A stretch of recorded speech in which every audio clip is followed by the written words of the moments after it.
He hoped to permanently change his appearance and identity to successfully evade the relentless international authorities who were pursuing him. Tragically, he unexpectedly died from severe complications that arose during the multiple stages of the plastic surgery procedure itself. Immediately, strong rumors claimed that he had actually faked his death and was still alive and hiding somewhere in the world.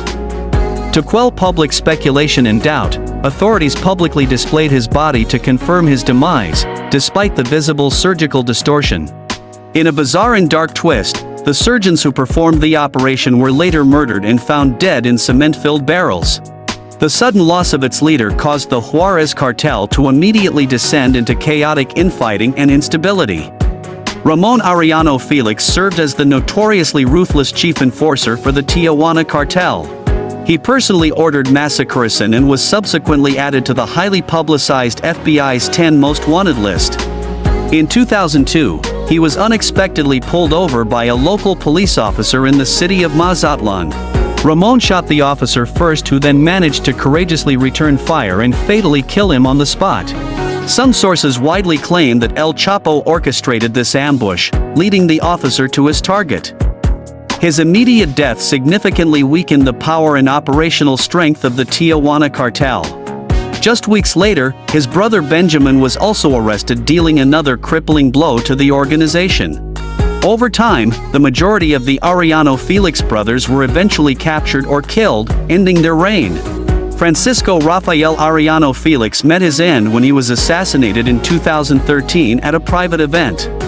An armed man, chillingly dressed as a clown, shot him in front of guests at his own birthday party.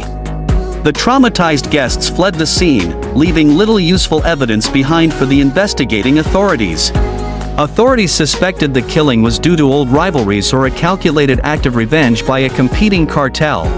A separate theory suggests he may have angered El Chapo by allegedly tipping off authorities to his location. Heriberto Lazcano, a key co-founder of Los Zetas, was killed in a roadside shootout in 2012. Marines initiated the confrontation after acting on a simple tip received from a civilian eyewitness in a restaurant.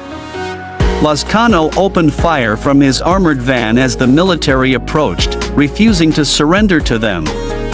Tragically, he and one courageous Marine died instantly during the fierce, close-quarters shootout that ensued. In an embarrassing security lapse, his body was stolen from the funeral home by a group of armed cartel gunmen. This act was likely motivated by the Zetas' strict military code that no man should ever be left behind. Despite an intense search, his corpse was unfortunately never officially recovered by government forces. Miguel Trevino took over the leadership of Los Zetas but was eventually captured by the military in 2013. His capture allowed El Chapo to dramatically expand his cartel's influence deep into key Zeta territory. Griselda Blanco, the notorious godmother of cocaine, violently ruled Miami's drug wars for years. Her extensive involvement in organized crime began when she was still a child in Colombia. At its height, her sophisticated empire reportedly earned an estimated $80 million a month in illegal profits. She was notorious for her extreme brutality, having directly ordered hundreds of cold-blooded killings. Blanco is credited with having popularized the deadly motorcycle drive-by shootings method of assassination. In her private life, she was suspected of having killed multiple of her own husbands over time. Reflecting her life, her youngest son was notoriously named after a character from The Godfather films. She was arrested in 1985 in the United States and was eventually released and deported in 2004. Later in her quiet life in Colombia, she was reportedly trying to turn to religion for solace and guidance. In 2012, she was tragically shot multiple times outside a butcher shop in the city of Medellín. She ironically died in the exact same violent style that she had once made famous on the streets of Miami.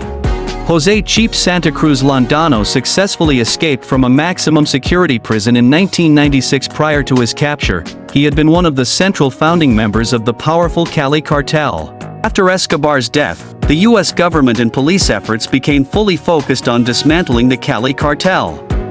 Cheap was ambushed at a fake police checkpoint *** that had been set up by his rivals. The attackers quickly shot him dead on the spot before he could mount any defense or escape. Ignacio Nacho Coronel was internationally known by his sinister alias, the King of Crystal. He established his power by largely dominating the profitable trafficking of methamphetamine into the U.S. He initially worked with the Juarez Cartel but later forged a key alliance with the Sinaloa Cartel. Cementing his bond, his niece married the cartel's leader, El Chapo Guzman. After the tragic murder of his own son, he retaliated with an immediate and extremely violent campaign in 2010. Heavily armed soldiers raided his luxury home in the city of Zapopan. He actively resisted the invasion with gunfire and was fatally shot by the soldiers. Following his death, soldiers seized millions in cash and a large cache of sophisticated weapons. Pablo Escobar spent his final months desperately hiding in Medellín during the year 1993. This was shortly after he had famously escaped from his luxurious, self-designed private prison.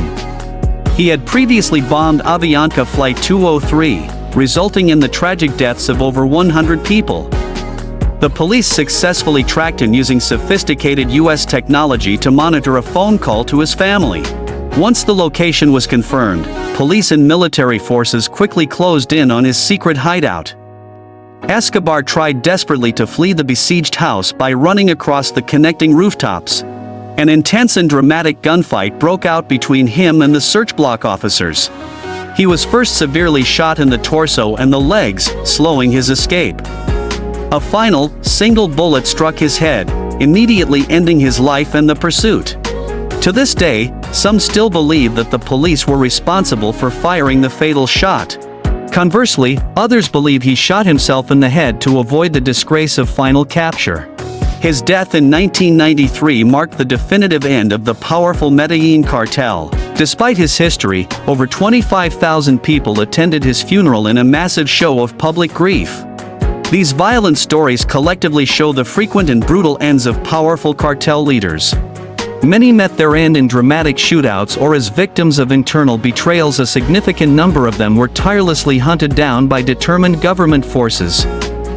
Others were killed by both fierce rivals and even their own former allies. Crucially, their deaths completely reshaped the landscape of the international drug trade. 118. This void ensured that power constantly shifted between all the remaining cartels. 119. Violence tragically continued to plague both the countries of Mexico and Colombia. 120. The dark legacy of these infamous figures still echoes in organized crime today. If you appreciate learning about the complex world through simple drawings, show your support by subscribing and hitting the bell icon. Let's unravel more mysteries together.